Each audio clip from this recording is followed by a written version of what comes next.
오늘 고난주간 첫 번째 날 사랑하는 성도 여러분, 하나님 은혜를 구하시기를 바랍니다.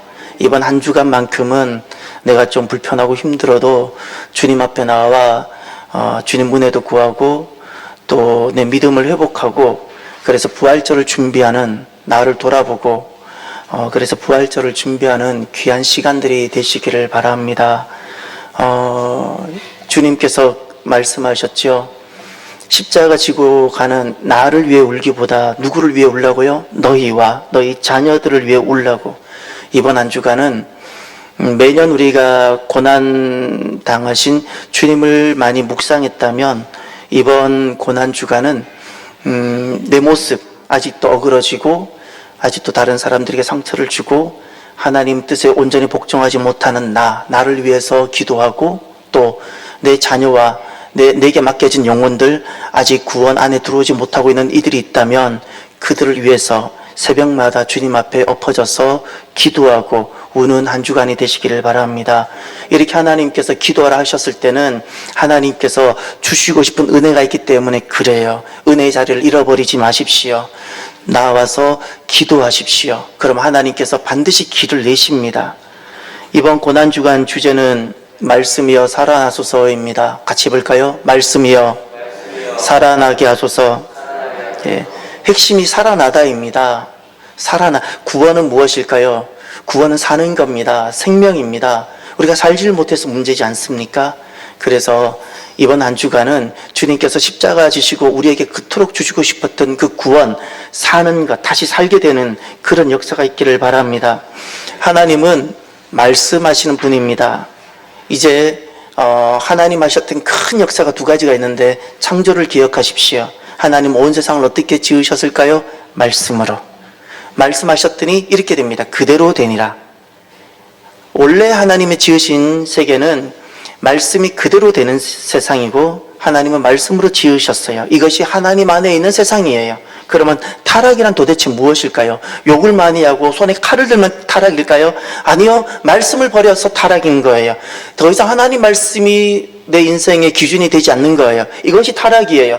성전 안에 내 몸뚱아리가 들어와도 하나님 말씀이 기준이 되지 않고 내가 살아간다면 내가 그냥 타락인 거예요. 타락. 에덴 동산에 있었던 그 3장에 있었던 그 타락이 지금 내 안에 반복되고 있는 거예요. 말씀을 버리는 것이 타락입니다. 하나님은 다른 것을 타락으로 보지 않았어요. 다른 것을. 말씀이 선명한 내 기준이 되어져야 돼요. 그러면 구원. 하나님은 두 번째 구원을 행하십니다. 구원이란 무엇일까요? 구원이란 다시 죽었다가 살아나게 만드는 거잖아요. 무엇이 사는 걸까요? 말씀 회복입니다. 말씀 회복이에요. 예, 말씀 회복. 그래서 이번 한 주간, 고난 주간 통해서 우리 안에 이 말씀을 통해서 참된 구원의 역사와 살아나는 역사가 있게 되어지기를 바랍니다. 여러분, 우리가 이제 그 이야기는 많이 들어서 압니다. 내 겉모습이 진짜 내 모습이 아니라 내 속사람, 주님께서 거하시는 영혼의 그 좌소가 있는데 그 내 마음, 이것이 진짜 내 모습이라 그랬지요. 이것이 우리가 이제 압니다. 그러면 겉모습은 날마다 우리가 거울을 보기 때문에 겉모습이 먼지가 묻었는지, 내 상태가 어떤지, 창백한지 우리가 알 수 있습니다. 그러나 이것은 겉모습은 진짜 내가 아닙니다. 진짜 나는 내 속사람입니다. 내 마음입니다. 내 마음이 진짜 나예요. 내 마음이 진짜 나인데 내 마음을 본 적 있어요? 내 영혼이 진짜 나인데 내 영혼의 상태가 어떠한지 점검해 보신 적 있어요? 어떻게 하면 겉모습은 거울로 볼 수 있지만 내 안에 있는 내 마음 어떻게 만날 수 있을까요? 말씀이에요.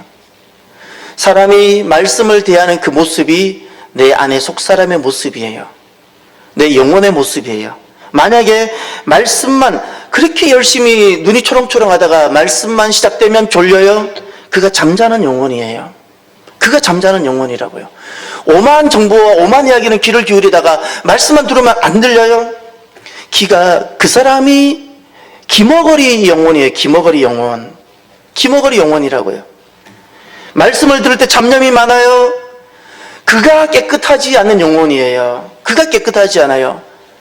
그래서 말씀을 할 때 오만 가지 잡념과 잡생각이 다 나는 거예요. 마음에 우상이 많거든요. 우상이. 청결해야 되고, 오늘 월요일 날 주님께서는 성전 입성하셔서 성전 청결하셨죠. 제일 먼저 청결하게 해야 되고 깨끗하게 되는 것. 오만 가지가 있으니까 말씀을 들을 때 자꾸 잡념이 있는 거예요. 말씀을 할 때 좀 재미는 그냥 많은 이야기 해주고 사는 이야기를 많이 해달라고 하는 경우가 있어요. 왜죠? 어린아이기 때문에. 아직도 그 속이 어린아이기 때문에. 그런데 말씀을 대하면 말씀을 선포하는 곳에 자꾸 가고 싶고, 또 말씀을 내가 펼치고 싶고, 말씀을 보면 자꾸 내 가슴이 뛰고, 말씀 있는 곳에 내가 나아가고 싶어요. 그 영혼이 아름다운 영혼입니다.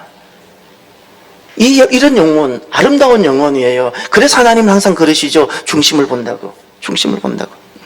예수님께서 십자가 지시고 고난을 당하셨는데 그 이유는 우리의 구원 때문이시죠. 구원이란 다른 말로 바꾸면 내가 사는 거예요. 다 죽게 되잖아요. 나를 살게 하기 위해서 주님은 십자가를 지셨어요. 예. 여러분, 무엇이 내 영혼이 사는 걸까요?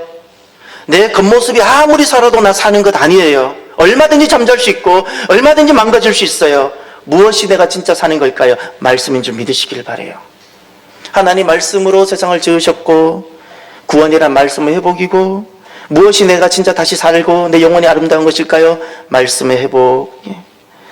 그래서 이번 주는 매년 고난주간이면 예수님께서 순환 받으셨던 여정을 돌아본다든지 그 순환과 관련된 말씀을 보았는데, 이번에는 금년도 우리 주제가 강하고 담대하라이잖아요. 그리고 우리에게 주신 사역이 성경 통독 사역이잖아요. 그래서 이번 고난주간에는 고난주간 5일 말새벽 특서를 통해서 성경 전체 그림을 그리면서 성경 전체에서 주님께서 구원을 위해서, 우리의 구원을 위해서 주님께서 십자가를 지셨는데 도대체 주님께서 우리에게 주신 말씀이 무엇인가를, 말씀을 전체적으로 보는 시간을 갖도록 하겠어요. 그래서 빠지지 마시고 혹시 피곤하면 집에서라도 꼭 영상을 보시면서 성경 전체 그림을 제가 그릴 테니까 도대체 주님께서 우리에게 주시고자 했던 구원의 메시지가 무엇인지, 무엇이 구원인지, 우리가 다시 사는 것이 무엇인지 이렇게 알아가고 힘을 얻게 되어지는 귀한 한 주간이 되기를 바랍니다. 시간이 너무 많이 가버렸어요. 그죠? 이제 말씀을 시작해야 되는데 벌써 김성영 장로님 시간이 바쁘실 것 같아요. 어떡하지? 막 이런 마음이 막 드실 것 같아요. 혹시 시간 때문에 움직여야 되는 분은 중간에 이렇게 출근 있는 분들 있잖아요. 그럴 분들은 중간에 조용히 나가셔도 괜찮아요. 그래도 너무 길게는 하지 않을게요. 아침 밥도 준비하셔야 되니까. 여러분, 성경 전체 주제는 한마디로 말하면 한 단어로 표현해 보세요. 성경의 전체 주제는 무엇일까요? 우리가 성경 전체 그림을 그리기 전에 한 가지를 먼저 알아야 돼요. 성경 66권을 만약에 우리가 엑기스자는 그런 어떤 통에 놓고 요약하고 딱 한 덩어리로 떨어진다면 그게 무엇일까요? 예수 그리스도예요. 예수 그리스도. 그러면 예수 그리스도라는 것은 다른 말로 우리가 이해할 수 있는 단어로 바꾸면 무엇이죠? 성경 전체 주제가 예수 그리스도라면 이것은 조금 추상적이고 사람 주님 이름이니까 그 이름의 뜻하는 바가 무엇이죠? 다른 말로 바꾸면 구원입니다. 성경 전체 주제는 무엇이라고요? 구원이에요. 이것 때문에 주님께서 주신 거예요. 구원 때문에. 구원 때문에. 그러면 가장 복된 삶은 무엇일까요? 성경 전체가 예수 그리스도를 통한 구원이라면 가장 오늘날 복된 삶을 살아가는 사람은 구원의 멍에를 메고 사는 사람입니다. 이 사람이 예수님을 닮은 사람이에요. 교회에서 많은 일을 하는 사람이 예수님을 닮은 사람이 아니라 내가 누군가의 구원을 위해서 내가 구원의 멍에를 자원하여 메고, 지난날 주님께서는 나를 위해서 구원의 멍에인 십자가를 메고 가셨던 것처럼 오늘 내가 누군가의 구원을 위해서 나의 그 구원의 멍에를 내가 메고 사는 사람이 가장 복된 사람입니다. 자, 그러면 오늘은 첫 번째 시간이라서 구원이란 주제로 성경은 어떻게 펼쳐지고 있는가, 여러분들이 이해하기 쉽도록 성경 전체를 9가지로 나눌 테니까 제가 세 덩어리로 나누어 드릴게요. 성경 전체를 첫 번째 세 덩어리와 두 번째 세 덩어리와 세 번째 세 덩어리 나누는데, 첫 번째 새 덩어리와 두 번째 새 덩어리는 구약입니다. 자, 가나안 땅을 기준으로 가나안 땅을 정착하기 전에 새 덩어리가 있어요. 따라해 보세요. 창조, 그 다음에 족장, 출애굽. 이것은 아직 가나안 땅에 완전히 정착하기 전에 새 시대가 있고, 이것을 통해서 하나님 말씀이, 구원의 말씀이 선포되는 거예요. 첫 번째가 창조, 두 번째가 족장, 세 번째가 출애굽. 자, 이제 가나안 땅에 정착이 됐어요. 예, 주님께서 땅을 말씀하셨는데 가나안 땅에 정착이 됐어요. 여기 세 시대로 제가 요약만 해드릴게요. 너무 많은 시대로 나눌 수 있는데 그럴 필요 없어요. 우리가 이해하기 쉽도록 딱 세 가지만 나눠드릴게요. 첫 번째 사사, 두 번째 왕정, 세 번째 포로. 자, 가나안 땅에 정착했을 때 세 시대, 첫 번째가 무엇이죠? 사사. 두 번째가 왕정, 세 번째가 포로. 자, 그러면 이 땅을 잃어버리지요. 자, 빼앗겨요. 그래서 이제 주님이 오세요. 그 오시는데 요 세 시대가 있어요. 제일 먼저 침묵, 두 번째가 복음, 세 번째가 교회예요. 침묵이라는 것은 말씀이 선포되지 않고 말씀이 더 이상 전해지지 않는 그 어두운 시대를 말하는 것이고, 선지자가 없었어요. 그리고 예수님이 오셨어요. 복음 시대예요. 그 예수님이 오시고 나서 이 땅에 딱 예수님 닮은 한 가지, 예수님 몸을 이 땅에 두셨어요. 성령을 통해서. 무엇이죠? 교회예요. 자, 신약에는 딱 세 시대. 자, 따라해볼까요? 침묵, 복음, 교회. 이것이 끝이에요. 그러면 주님의 구원사를 딱 보면, 주님께서 이끌어가시는 구원의 역사를 보면 마지막 정점에 무엇이 있어요? 교회예요. 하나님은 구원의 방편이, 마지막 구원의 방편이 무엇일까요? 교회예요. 교회예요. 우리 스스로의 교회의 모습, 부족한 점은 우리가 회개를 해야 되지만 교회를 향해서 돌은 던지지 마세요. 교회를 향해서 회개는 하세요. 우리가 아파하세요. 그러나 교회를 향해서 함부로 돌은 던지지 마세요. 하나님이 교회를 포기하지 않으시거든요. 주님의 몸이고, 그 연약한 교회를 하나님은 반드시 통해서 하나님의 구원의 계획들을 완성하고 성취해 가신다는 사실을 기억하십시오. 기억하십시오. 자, 이렇게 9시대가 있는데 오늘은 그 창조와 족장 시대에서 잠깐 언급하고 족장에만 중심을 둘 겁니다. 창조에는 4시대가 있어요. 창조 안에 제일 먼저 창조가 있고 4가지 사건이 나오는데, 창조시대 안에 창조시대를 원역사시대라고 절대 부르지 마세요. 저는 굉장히 불쾌해요. 원역사라는 개념은 진화론적 관점이에요. 진화론이라는 것은 하나님을 인정하는 사상에서 나온 관점이에요. 근데 왜 하나님을 말씀하고 믿음을 말하고 구원을 말하는데, 하나님을 인정하지 않는 사람들이 말하는 그 단어를 빌어다가 진화론적 관점으로 성경을 봐야 되죠? 원역사라는 것은 역사전을 말하는 거예요. 역사전은 없었어요. 그래서 절대 원역사라 말하지 마세요. 신학교에서 원역사라 가르치거든요. 그렇게 하면 안 돼요. 어떻게 하라고요? 창조시대예요. 할렐루야. 창조시대가 되어져야 돼요. 창조시대 안에 4덩어리가 있어요. 첫 번째가 창조, 두 번째가 타락, 세 번째가 바벨탑. 죄송합니다. 노아 홍수가 빠졌어요. 창조, 타락, 노아 홍수, 바벨탑, 요 사건이 있어요. 이 창조 시대 때는 하나님께서 아담을 불렀는데 실패하고, 또 노아가 있었는데 또 바벨탑 사건이 일어났기 때문에 이 창조 시대를 통해서 하나님은 새로운 구원 계획을 가지세요. 새로운 구원. 이렇게 해서는 사람들이 구원에 이르지 못하겠다라는 것을 아시고 하나님은 새로운 구원 계획을 세우세요. 그것이 믿음으로의 구원이에요. 그 믿음으로 구원이 첫 번째 시작이 누구일까요? 그것이 오늘 본문이에요. 아브라함. 자, 구원은 하나님 은혜를 믿는 믿음으로 이루어지는 거예요. 그러면 이 말씀만 믿고 나오는 것. 자, 오늘 12장 4절을 보세요. 다 같이 읽어볼까요? 이에 아브라함이 여호와의 말씀을 따라갔고, 아멘. 한 번 더 볼까요? 이에 아브라함이 여호와의 말씀을 따라갔고, 예. 이때는 성경도 없었던 시절이에요. 하나님께서 내게 말씀하셨던 음성, 이건 아무도 못 들었어요. 아브라함만 들었어요. 아브라함만. 아내한테 설득하기도 쉽지 않았을 거예요. 하나님이 내 심정 속에 말씀하셨던 그 음성을 아브라함은 듣고 그것만 붙들고 나아간 거예요. 제게 얼마 전에 아주 최근에 어떤 분이 찾아오셨어요. 그간 있었던 이야기를 하는 거예요. 시련이 무지 많았거든요. 눈물도 많았거든요.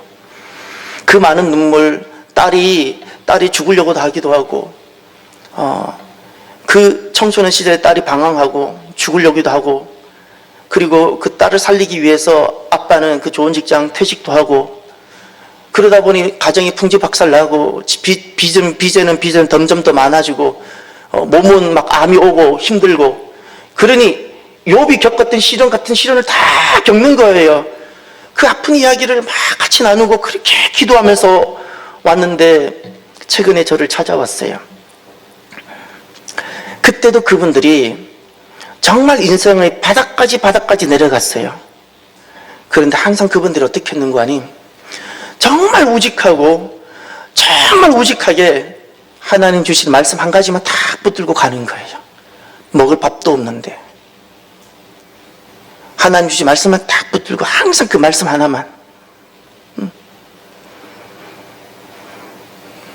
이번에 와서 하는 그 간증이 그렇게 정서적으로 아픔도 많았고 죽으려고 했던 그 딸이 이제는 도리어 자기와 같은 고통 속에 있는 사람을 돌보는 심리치료사가 됐고요. 예, 이 과정을 제가 다 설명을 못해요. 여러분이 들어보면 놀래요. 그런데 안 들어도 되는데 제게 너무 기뻐서 하나님의 응답이라고 그 딸이 한 달에 매달 500만 원을 벌어온다는 거예요. 그게 금년부터라는 거예요. 할렐루야.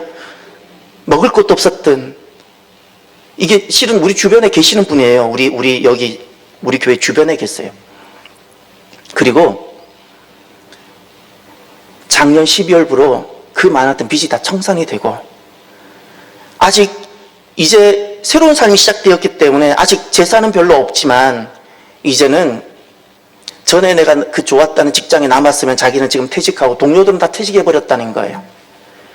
근데 지금은 본인이 하는 이 일이 하나님 복을 주셔서 너무너무 잘 되어서 전에 기도를 그렇게 했어요. 하나님 이 분야의 전국의 1%가 되게 해달라고. 근데 저는 다시 축복해 드렸어요. 하나님 0.1%가 되게 해주십시오 그랬어요. 그런 마음이 일어나는 거예요. 지금 이거는 은퇴가 없잖아요. 제가 뭐라고 말은 안 할 거예요. 누구라고 혹시 아실까봐. 아시는 분이 있을 수 있어서. 0.1%가 지금은 너무너무 복을 받는 거예요. 딱 한 가지예요. 많은 계획을 세우고 몸부림을 열심히 살았기 때문이 아니고요. 그 고난 때 말씀 하나를 붙잡았어요. 할렐루야. 기억하세요. 고난 때 말씀이 나를 살게 해요. 이걸 꼭 명심하세요. 여름 고난 주간이죠. 근데 육을 치는 게 고난이에요? 아니에요. 말씀 때문에, 말씀으로, 고난 중에도 말씀으로만 살아가는 것이 고난이에요. 이 삶을 살아내야 돼요. 이 삶을. 왜 말씀을 버려요? 말씀 버리는 게 타락이에요. 밥은 못 먹더라도 말씀을 지켜내시길 바라요. 그러면 시간이 많이 가서 아브라함은 어떻게 그가 살아냈고, 아브라함은 어떻게 살게 되었고 구원에 들어가게 되는지, 여기 오늘 본문의 1, 2, 3절에 아브라함의 고난의 자리가 있어요. 우린 이 말씀 단순히 복으로만 보죠. 아브라함의 심정으로 돌아가 보세요. 아브라함은 고난이 하는 순간이 없어요. 그런데 이것이 그를 살게 했어요. 여기는 아브라함의 고난의 자리예요. 그런데 이것이 그에게 복이 된 거예요. 우리는 아브라함의 결과를 다 봤기 때문에. 그런데 이것이 복이에요. 자, 1절, 2절, 3절에 여기 이제 세 가지가 등장합니다. 첫 번째, 아브라함이 어떻게 살게 됐는가? 에레츠가 바뀌어야 돼요. 에레츠라는 것은 땅이란 뜻이에요. 자, 제가 여기 1절에 땅이 2번 등장합니다. 너는 너의 고향과 할 때 그 고향이 에레츠예요. 에레츠. 땅이란 뜻이에요. 히브리어예요. 그 다음에 1절 하반절에 내가 내게 보여줄 땅 할 때 땅, 그게 에레츠. 같은 단어인데 우린 번역만 다르게 한 거예요. 하나는 고향으로 번역했고 하나는 땅으로. 근데 히브리어로 보면 같은 단어예요. 에레츠. 여기에는 동사가 하나뿐이에요. 1절에는 너는 너의 고향과 친척과 아비 집을 떠나는 동사가 아니에요. 영어로 말하면 전치사의 from이에요. 그리고 내가 내게 보여줄 땅으로 가라. 예, 가라만 동사예요. 그런데 무엇을 하라는 거예요? 에레츠, 떠나야 되는 에레츠가 있고요. 어디로부터 어디로 가야 되는 LH가 있는 거예요. 요거 보이시나요? 자, 너의 LH가 있고 거기 그 속에는 친척과 아비 집이 있는데 이것으로부터 어느 LH로 가야 된다고요? 하나님께서 내게 보여주실 LH가 있는 거예요. 할렐루야. 첫 번째, 언제 사람이 살아나는가? 아브라함은 어떻게 살아나는가? 첫 번째, LH가 바뀌어요. 늘 내 땅, 내 친척, 내 아비 집을 꼭 붙들고 살아갔던 아브라함이 75세에 그것을 내려놓고 무엇을 잡아요? 하나님께서 내게 보여주실 새로운 LH, 할렐루야? 새로운 LH, 이것이 믿음이에요. 믿음은 이 땅에 나의 왕국을 세워가는 것이 믿음이 아니고 하나님께서 내게 보여줄 새로운 LH가 있는데 그 LH가 믿음입니다. LH가 바뀌어야 돼요. 근데 이 LH가 바뀌는 것은 고난입니다. 고난. 두 번째, 아브라함은 어떻게 살게 됐는가? 두 번째, 약속이 나오는데 그게 2절입니다. 2절. 여기에 세 가지 바뀌는 삶이 나옵니다. 2절과 3절에. 2절과 3절에 세 가지 새로운 삶이 등장합니다. 이것을 통해서 아브라함이 살아납니다. 이것은 아브라함에게 약속도 되고 아브라함이 삶도 됩니다. 자, 첫 번째 무엇이 바뀌나요? 내가 너로 큰 민족을 이루고 그랬죠. 민족이에요. 새로운 공동체를 말합니다. 지금까지 아브라함은 자기 나름대로 가족이든 어떤 공동체를 이루고 살아왔어요. 그러나 그것으로는 살아내질 못하고 구원해지지 못해요. 새로운 공동체가 되어져야 돼요. 이 민족이라는 것은 단순히 혈통으로 보지 마십시오. 하나님이 만드시는 새로운 나라요, 하나님이 세워가신 새 공동체인 줄 믿으시기를 바랍니다. 이들은 예수 그리스도 앞에 무릎을 꿇고 예수님 말씀을 쉐마하며 예하는 하나님 백성들이에요. 그날의 손에 종려나무 가지를 들고 주님 앞에 나와 구원하심은 보좌와 우리가 주님께 있다고 고백할 사람들이라는 거예요. 이 새 공동체, 이 공동체가 바뀌는 거예요. 새로운 공동체. 늘 혈통과 가족, 땅의 공동체로 중심으로 살아가던 사람이 새 공동체가 바뀌는 거예요. 두 번째, 내 이름이라 그랬죠. 예, 내 이름을 창대하게 하리라. 예, 두 번째, 새로운 이름이라는 건 자기 존재를 말해요. 새로운 자기 존재예요. 새로운 나예요. 예, 새로운 내가 시작되는 거예요. 새로운 나. 예, 새로운 나. 세 번째, 3절 하반절을 보세요. 땅의 모든 족속이 너로 말미암아 복을 얻을 것이라. 땅의 모든 족속이 너로 말미암아 복을 얻는다 그랬죠. 세 번째가 땅의 모든 족속, 너를 통하여 많은 사람이 복을 얻을 것이라는 것. 이 세 번째가 구원의 멍에예요. 구원의 멍에. 구원의 멍에의 삶이 시작되는 거예요.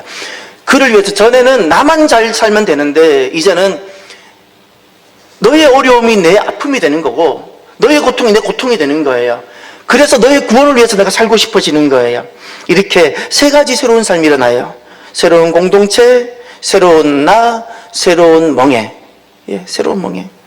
이것이 누구를 살게 하는 관이 아브라함. 할렐루야. 이것이 약속된 것이고요. 무엇이 복인가를 보세요. 이제 여러분 볼펜을 들고 2절과 3절 안에 복이란 단어가 어떻게 등장하는가를 보고 표시를 내두세요. 2절에 중반절에 내게 복을 주어 복. 그 다음 하반절에 너는 복이 될지라 복. 3절에 축복하다 할 때 히브리어는 다 똑같아. 히브리어로는 우리가 단어를 이렇게도 쓰고 저렇게도 쓰지만 3절에 너를 축복하는다 할 때 그 복, 내가 복을 내리고 복. 3절 하반절에 너로 말미암아 복을 얻을 것이다. 여러분, 이 짧은 말씀 안에 무려 복이 5번 등장하는데 성경에서 가장 복이 많이 등장하는 곳이 이곳이에요. 무엇이 복이냐는 거예요. 무엇이 복된 삶이냐는 거예요. 이것이라고 주님께서 우리에게 선명하게 보여주셨어요. LH가 바뀌고 세 가지 새로운 삶을 내가 살아가는 것이 복이라고 말씀하셨어요. 사랑하는 성도 여러분, 오늘은 첫 번째 날이고 시간이 많이 가서 여기에서 말씀을 마무리하려고 합니다. 여러분, 예수님의 고난에 동참한다는 거 지금 어떻게 고난에 동참하시겠어요? 예수님 십자가를 여러분 어떻게 지시겠어요? 예. 정말 예수님의 고난에 동참하길 원한다면 말씀을 회복하시고요. 말씀을 지켜가는 그 삶 때문에 고난을 받아보세요. LH가 바뀌는 그 삶을 두고 고난을 받으세요. 새로운 세 가지 삶의 변화를 두고 새로운 삶을 두고 자원하여 고난에 참여하십시오. 그것이 복이 될 겁니다. 기도하겠습니다. 하나님 감사합니다.